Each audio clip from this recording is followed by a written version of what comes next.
जय आदाब, नमस्कार, सत श्री अकाल। और अभी हम यहाँ बटलाउस चौराहे पे खड़े हुए हैं। यहाँ एक्चुअल में क्या है कि आए दिन हर किसी के घर टूट रहे हैं, किसी पे भी डेमोलेशन होता है। तो यहाँ कुछ लोग मेरे साथ इकट्ठे हुए हैं। यहाँ पर ये वकील कुरैशी हैं और अम्मास हैं, फरहान हैं, ये सब शकील सैफी हैं, वकील कुरैशी हैं और वकील साहब हैं अशरफ साहब यहाँ पर, और दानिश सलीम साहब हैं यहाँ पर। दानिश सलीम साहब, मैं आपसे शुरू करूंगा यहाँ पर कि ये जो आज यहाँ इकट्ठे हुए हैं ये किस वजह से हुए हैं यहाँ पर? देखिए, ये कंसर्न सिटीजन हैं, ओखला की आवाम वो है जिन्हें फिक्र है अपने इलाके को बचाने की।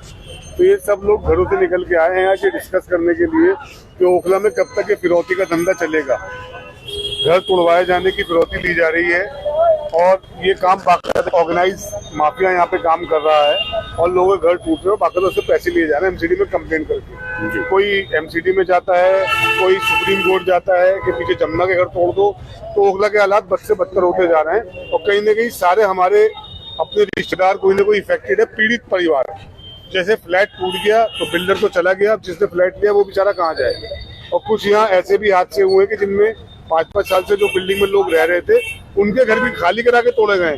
तो अब ओखला सेफ नहीं रहा। हो सकता है कल मेरा घर भी, मैं 25 साल से बिल्डिंग में रहता हूँ, हो सकता है कल मुझे भी घर से निकाल के मेरा घर तोड़ दिया जाए। और जब 8 साल पुरानी बिल्डिंग टूट सकती तो मेरी भी टूट सकती है, मेरी भी। इसी को लेके अभी गौर फिक्र करने के लिए इकट्ठा हुए थे कि इसका हल क्या निकलेगा। जी, तो अभी हमारे सामने यहाँ उमर हैं, उमर कुरैशी। इधर आइए आप, रोशनी में जरा। उमर कुरैशी, आपके साथ क्या प्रॉब्लम आई थी? मुरादी रोड पे रहते हैं आप? सर, हमारे साथ प्रॉब्लम ये आई थी कि 11 जून को जी सुबह में 10:30 बजे, तकरीबन 10:30 के 11 के करीब मोबाइल निकाल हमारे घर में पुलिस आती है सर जी, टीडीए और एमसीडी के अधिकारियों के साथ। हमें इससे पहले कभी कोई नोटिस नहीं हुए सर, ना ही कोर्ट से, ना ही कोई हमसे शो कॉज नोटिस मांगा, ना ही हमसे कभी जवाब मांगा टीडीए और एमसीडी ने। हमें घर में से निकाला सर और हमारे घर को डिमोलिश कर दिया, जो कि सिर्फ 2.5 मंजिल का घर था, परमिसेबल एक्ट्स में बना हुआ था और कोई ओवर हाइटेड भी नहीं था, अंडर हाइट था। इसी तरीके से सामने E7 एक एड्रेस है, वहाँ पे 22 फैमिली रहती थी सर, उनको बेघर कर दिया, उनका घर तोड़ दिया और बहुत उसमें औरतें, बच्चे, बूढ़े सब थे, उनके सबके घर तोड़ दिया और वो कब्रिस्तान में चले गए सर, जीते जी। अब ये ऑर्डर है सर, मैं दिखाना चाहूंगा आपको, प्लीज अपनी स्क्रीन पर आप दिखा दीजिए। ये एक लेडी है सुल्ताना शाहीन, ठीक है, इन्होंने ये ऑर्डर कराए हैं सर। इसमें 34 बीघा ऑर्डर है, जिसमें मेरे सुल्ताना शाहीन एक ऐसा मतलूब साहब रहते हैं, वो मुरादी रोड पे रहते हैं, जहाँ लोगों के घर टूटे उनका घर भी वही है। तो इसमें ये ऑर्डर है सर, उन्होंने ऑर्डर करवाए 34 बीघे के, जिसमें डिमार्केशन हो चुकी है डीडीए की तरफ से, और डिमार्केशन के अलावा हमारा घर तोड़ दिया गया और डिमार्केशन के बाद 34 बीघा का ऑर्डर आएगा। तो आपको पता है डिमार्केशन हो गई है अभी? जी सर, नहीं डीडीए अभी जैसे हमारे साथ वकील साहब खड़े। जी वकील साहब, मैं 1 मिनट अभी डिमार्केशन के ऑर्डर, डिमार्केशन अभी अंडर प्रोसेस है। जी जी, इसकी मैंने सुना है 279 एक खसरा है, जिसके डिमार्केशन के ऑर्डर अभी हुए हैं सुप्रीम कोर्ट से और डिमार्केशन का प्रोसेस चल रहा है। डिमार्केशन अभी कंप्लीट हुई नहीं है कंप्लीट। डीडीए तो ऐसी झूठ बोलती रहती है सब जगह। डीडीए का काम ही है कि हाँ जी हो गई होगी। डीडीए के पास कोई डिमार्केशन नहीं है कहीं। डिमार्केशन के अभी ऑर्डर हैं जो ये दिखा रहे हैं और ये डिमार्केशन अंडर प्रोसेस है। इसकी एक खसरा है जिसका नाम है 279। अब ये डिमार्केशन क्यों कर रहे हैं जबकि ये अर्बनाइज एरिया है, बस चुका है।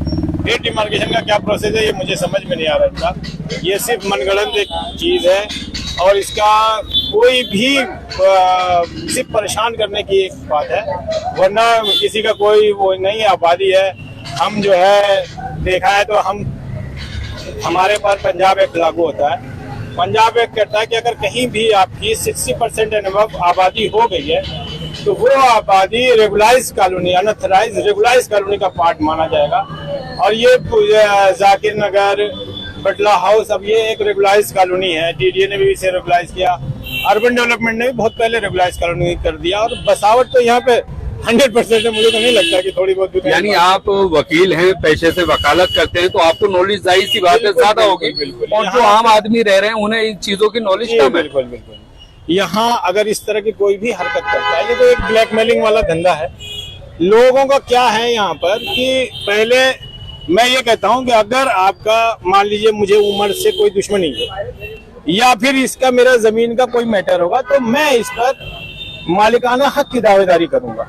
जी। अगर मेरा है तो बिल्कुल। मैं इस पे अनअथराइज का क्यों लगाऊंगा, जबकि मैं खुद अनअथराइज में सारे सब अनअथराइज में रहते हैं। लेकिन अब ये रेगुलाइज पार्ट है और सारे लोग रह रहे हैं यहाँ पर। अब हर आदमी अपना अपना मकान बना के रह रहा, सबको अपना जीने का राइट है, रहने का राइट है, और आप या कोई भी इस तरह से नहीं कर सकता कि किसी के लिविंग राइट पे आप इंटरफेयर कर या किसी को बेघर यूं ही कर दे। जब बस रही थी आबादी तब रोकना था, जब आबादी बस चुकी है तो अब आप कहीं नहीं रोक सकते।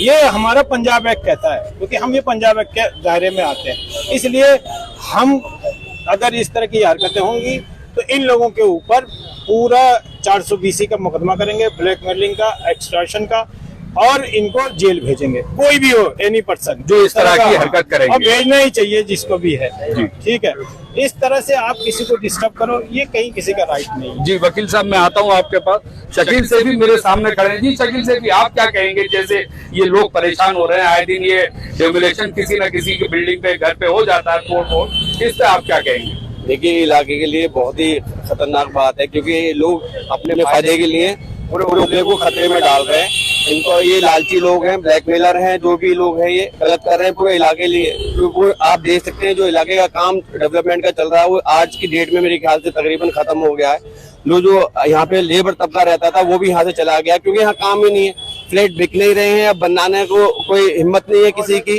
जो डर गए हैं 10-10 साल से 20-20 साल से रहे, उनको ये है कि अब जब बिल्डिंग निकाल के खाली कर सकते हैं तो लेने वाला, फ्लैट लेने वाला वो भी सोच रहा है कि हम यहाँ फ्लैट ले ना ले।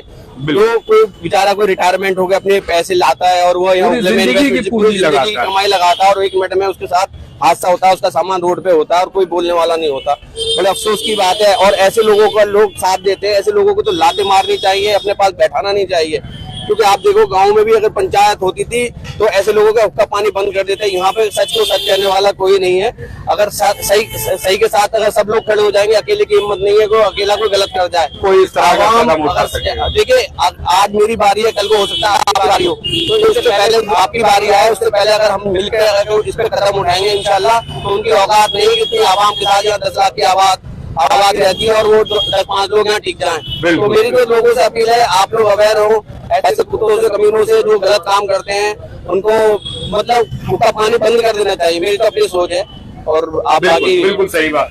वकील कुरैशी भी यहाँ पर मौजूद है। क्या कहेंगे आप, ऐसे ये जो जिस तरह के माहौल चल रहे हैं, लोग दहशत में हैं, मकान खरीदते हैं, अपनी पूरी पूंजी लगाते हैं, जमीन बेच बाच के, बीवी बच्चों का जेवर रख के, गिरवी रख के फ्लैट खरीदते हैं। और जैसे अभी मुरादी रोड पे हुआ, एक ये उमर कुरैशी, इनका मकान टूटा, 2.5 मंजिला बना हुआ था, वो तो अंडर हाइट में था।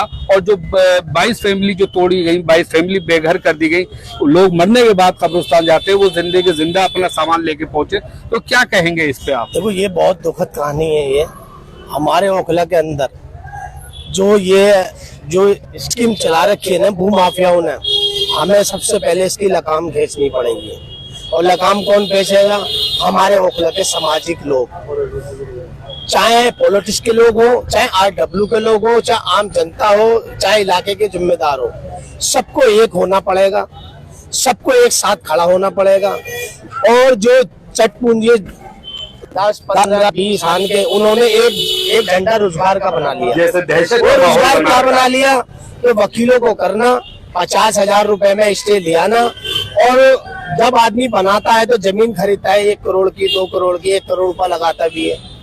तो वो क्या सोचते हैं, अगर हमने ये स्टे ले लिया, ये बिल्डिंग बनाएगा नहीं, इसका पैसा बच जाएगा, ये हमसे समझौता करेगा, ब्लैकमेल करेगा। और ब्लैकमेल करने के बाद वो सामने नहीं आएगा, वो अपने वकील को भेजेगा जिससे वो सामने ना आए। तो ऐसे लोगों को सबसे पहले उनकी लगाम को खींचना चाहिए। और ओखला के अंदर जितना अंधगर्दी चल रही है, वो हमारी अवाम को, हमारे जिम्मेदार लोगों को खड़ा होना चाहिए। और उसमें मैं भी ओखले का वासी भी हूँ, और मेरी भी जिम्मेदारी बनती है, अगर अवाम को कोई दुख आता है तो आधी रात के लिए मैं भी खड़ा हूँ और उनके साथ कंधे से कंधा मिला के खड़ा हूँ। आप मैं आ रहा हूँ, वापसी आ रहा हूँ। आपका भी शायद कोई प्रॉब्लम आएगी आपके साथ भी, या आप जनता के साथ हैं? यहाँ पर जनता के साथ है, आवाम के साथ है। ओखला के जिन लोगों के साथ ये परेशानी हो रही है